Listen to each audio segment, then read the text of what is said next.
ल आजको भिडियो चाहिँ यतिकै ऱ्यान्डम नै बनाएको छु केटा हो हैन त्यस्तो खास त के हैन अबे जल्दी बोल कल सुबह पनवेल निकलना है त्यही पनि अब के हालौँ भन्दाखेरि केही न केही कन्टेन्ट त हाल्नु पर्यो नि त गाइस हैन अनि त्यही भएर चाहिँ सानो एउटा भिडियो कुरा गर्दिउँ न त भनेर नि ओके हामी जतिजना पनि मसँग जोडिनु भएको छ एज अ सब्सक्राइबरको रूपमा सो मेरो फ्यामिली मेरो सब्सक्राइबरको लागि चाहिँ यो भिडियो यत्तिकै ऱ्यान्डम गफ गर्नको लागि है नथिङ इज इम्पोर्टेन्ट त्यस्तो केही पनि छैन सो ल यही हो यार भ्यू यस्तै छ होइन म पछाडिको देखाउँछु ल यो चाहिँ हो यहाँ कम्पनीबाट देखिने भ्यू होइन गाइज सो हेरौ दुनियाँ यति नै हो यार यहीँ सीमित हुन्छ मेरो दुनियाँ केटा हो यहीँबाट सीमित हुन्छ यति नै हो यार खासै बाहिर कहीँ निस्किँदैन अहिले झन् जाडो छ नि त वाइल्ड जाडो छ अहिले अनि त्यही भएर अब निस्किने कुरा पनि आएन यस्तै छ केटा हो यो छ नि यो जुन यो बारी हो कि अनि यहाँ जस यति सानो बारीमा नि के लगाउँछ क्या भोटेहरूले के रोप्छ राम्रो छ यहाँ अहिले तोरी यसलाई के भन्छ फापर टाइपको यहाँ हेर्नु यो टनेल हाउस होइन तर प्लास्टिक चाहिँ लगाएको छैन फापर हो कि के लगाएको छ यहाँ चाहिँ क्या राम्रो देखिरहेको छ सर देखिरहेको छ होइन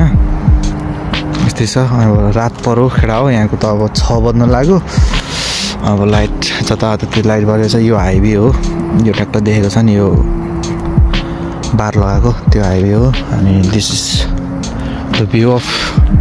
from my company and it's Assam भन्नुपर्छ ठिक छ यो बाटो यो सानो गल्ली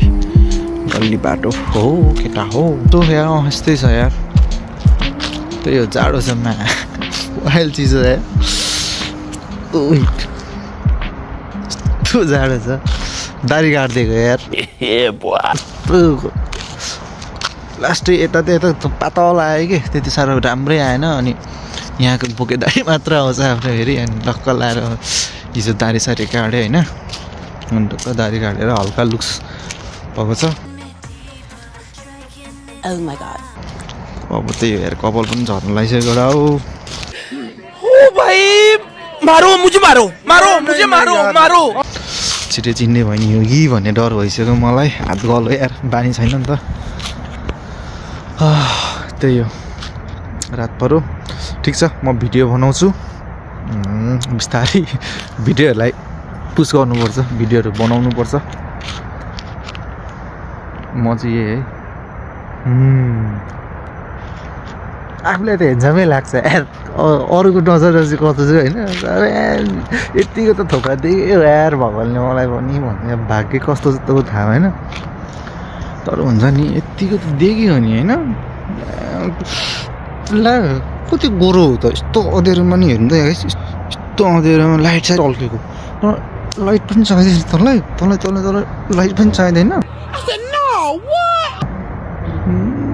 हेर न गोरो भएको त्यहाँ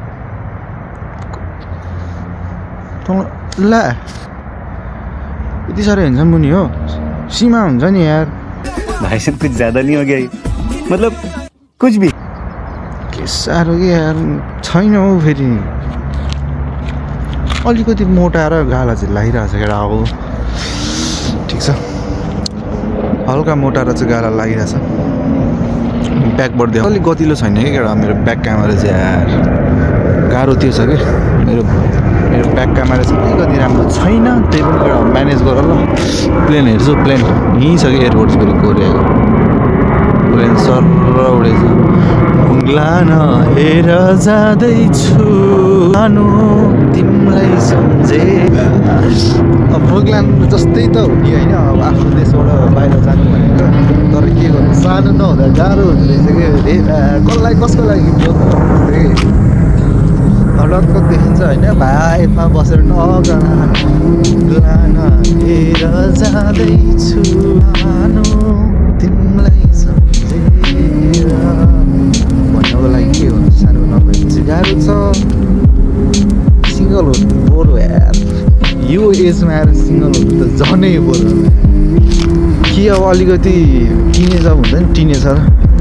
19 20 एजमा सिङ्गल हुँदा चाहिँ ल ठिक छ टाइम छ नि त मसँग हेन्समै छु यताउति जोस छ भन्ने हुन्छ सिङ्गल भए पनि अब कोही न कोही त हेरिहाल्छ नि मलाई यार नयाँ भन्ने हुन्छ 24-25 26 वर्षको एजमा आएर त गाह्रो यार सिङ्गल हुनु डर लाग्यो यार ल किनकि अब बिस्तारै तपाईँको बडीहरू चेन्ज हुन्छ नि त कस्तो हुन्छ भने तपाईँको अब तपाईँको त्यो बडी साइजहरू चेन्ज हुन्छ अनि हेयर फलहरू हुन थाल्छ अनि टाइम हुँदैन कुराकानी गर्ने होइन मान्छेसँग कन्ट्याक्ट हुनुको लागि टाइम हुँदैन अनि एउटा त्यो म्याचरले पनि दिँदैन कि म अलिकति म्याचर भएँ कि भन्ने हुन्छ फ्यामिली रेस्पोन्सिबिलिटिजहरू हुन्छ अनि त्यो हुँदैन अनि यस्तो अवस्थामा सिङ्गल हुनु भनेको त लास्ट बोर हो केटा यार लास्टै बोर हो टक्क लाएर एउटा कोही साधु भइदिएको भए चाहिँ टक्क लाएर ल प्लेन आयो यार केटा फेरि प्लेन आयो देखेको छैन म देखाउँछु ल कहाँ गयो यार प्लेन आयो के भन्नु थिएँ टक्क यो एजमा चाहिँ अब साथीहरू यताउति हुँदा चाहिँ अब आफ्नो मान्छे होइन टक्क कुराहरू सेयर गर्ने यताउति फ्युचर प्लानिङहरू के गर्ने कसो गर्ने भन्ने त्यो छैन त्यही भएर अब चाहिँ टु लेट भन्ने भयो बेलैमा हुन्छ नि आफ्नो सानाहरू चाहिँ बनाइहाल्नुपर्छ है कुरा हो हात गलो यार धेरै बोल्नै सकिनँ बानी छैन नि त क्यामेरा समाउने कस्तो हात दुखिरहेको ल यस्तै हो कुराहरू बिस्तारै गर्नुपर्छ होइन